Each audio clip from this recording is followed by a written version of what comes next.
चुनाव में ये मुद्दा भी यानी कि महिला सुरक्षा का जो मुद्दा है वो भी एक अहम मुद्दा बनने जा रहा है। आगे बढ़ते हैं, बात करेंगे बिहार की। अनशन खत्म करने के बाद अब प्रशांत किशोर की ओर से एक बड़ा बयान दिया गया जिसमें उन्होंने सीएम नीतीश कुमार के मानसिक स्वास्थ्य को लेकर टिप्पणी की। उन्होंने कहा कि सीएम नीतीश की दिमागी हालत बिल्कुल भी ठीक नहीं है। तो प्रशांत किशोर ने यह बहुत बड़ा हमला किया है मुख्यमंत्री नीतीश कुमार के ऊपर। उन्होंने कहा कि उनकी दिमागी हालत बिल्कुल ठीक नहीं है, उन्हें आराम की जरूरत है, उन्हें इलाज की भी जरूरत है। तो ये बड़ी जानकारी आपको हम दे रहे हैं। सीएम नीतीश की दिमागी हालत ठीक नहीं है, ये कहा है प्रशांत किशोर ने। अनशन खत्म करने के बाद प्रशांत किशोर की ओर से ये बड़ा बयान सामने आया है और उन्होंने नीतीश कुमार की, जो कि मुख्यमंत्री हैं, मुख्यमंत्री की मानसिक सेहत पर ही उन्होंने सवाल खड़ा कर दिया। आपको बता दें कि आज ही इतने दिनों के बाद उन्होंने अपना जो आमरण अनशन है उसको तोड़ा है और उसके पहले उन्होंने गंगा में डुबकी लगाई, उसके बाद जूस पिया, जूस पीकर अनशन को तोड़ा, लेकिन उसके बाद सीएम पर सीधा हमला।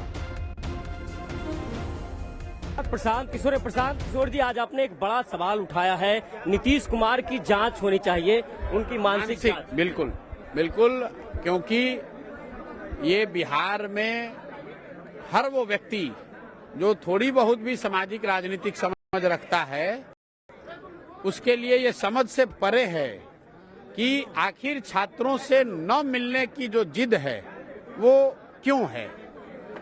ये नीतीश कुमार का सिर्फ अहंकार है और संवेदनशीलता है कि कहीं न कहीं जो पिछले 2 साल से नीतीश जी के मानसिक हेल्थ को लेकर जो चर्चा चल रही है उसमें दम है। मानसिक तौर पर वो सरकारी जो इतने बड़े जो निर्णय लेने हैं वो निर्णय लेने की स्थिति में हैं भी कि नहीं है, कि उनके बिहाफ में कोई दूसरे लोग सरकार चला रहे हैं। इसलिए मैं कह रहा हूं कि सरकार को इस पर वक्तव्य जारी करना चाहिए। विपक्ष जिस तरह से बौखलाहट विपक्ष आप पर लगातार प्रहार कर रहा है, हर पार्टी करे कि प्रशांत किशोर जो है ये अपनी स्ट्रेटजी अपना रहे हैं 2025 के चुनाव की।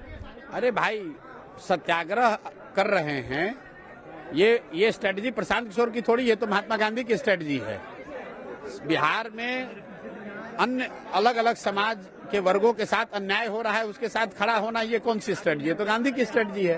तो अगर कोई स्ट्रेटजी अपना रहे हैं तो हम महात्मा गांधी की ये स्ट्रेटजी अपना रहे हैं, बाबा साहब अम्बेडकर की बताए हुए रास्ते को अपनाने की कोशिश कर रहे हैं। इसमें गलत क्या है? बिल्कुल, प्रशांत किशोर ने कहा कि ये स्थली इसीलिए चुनी गई है, यहीं से इसकी शुरुआत करेंगे। और आपको मैंने दिखाया कि प्रशांत किशोर ने क्या कुछ कहा।